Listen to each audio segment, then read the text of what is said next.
Real story ఏంది అంటే అది మా ఫ్రెండు ఒక కాల్ వచ్చింది మా ఫ్రెండ్‌కి. అది ఏందంటే, మీరు ఇలా 10,00,000 గెలుచుకున్నారు అని చెప్పి కాల్ వచ్చిందనమాట. కాల్ వచ్చేసరికి వీడు ఏం చేశాడంటే, వాళ్ళ ప్రూఫ్స్ కోసం మీరు ఇట్లా ఒక లాటరీ గెలుచుకున్నారు.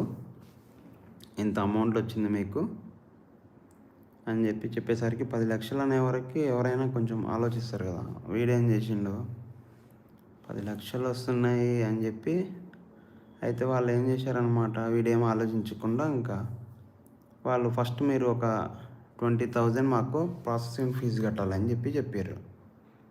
20,000 ప్రాసెసింగ్ ఫీజు అనే వరకు వీడు 10,00,000 ఆలోచిస్తున్నాడు. 10,00,000 అనేది పెద్ద అమౌంట్ కదా! 10,00,000 అంటే 10,00,000 వస్తున్నాయి కదా! 10,000 పెద్ద సంగతి కదా అని చెప్పి వీడేం చేసిండు, ఫ్రెండ్స్ దగ్గర అందరి దగ్గర 20,000 కోసం ఫ్రెండ్స్‌ని అందరిని అడిగిండు. ఫ్రెండ్స్‌ని మనకు తెలిసిన వాళ్ళందరి దగ్గర డబ్బులు అడిగేసి వాళ్ళకు 20,000 అమౌంట్ పే చేసిండు. అమౌంట్ పే చేసిన మరు సెకండ్ నుంచి వాళ్ళ ఫోన్లు స్విచ్ ఆఫ్ చేసి పెట్టిర్రు.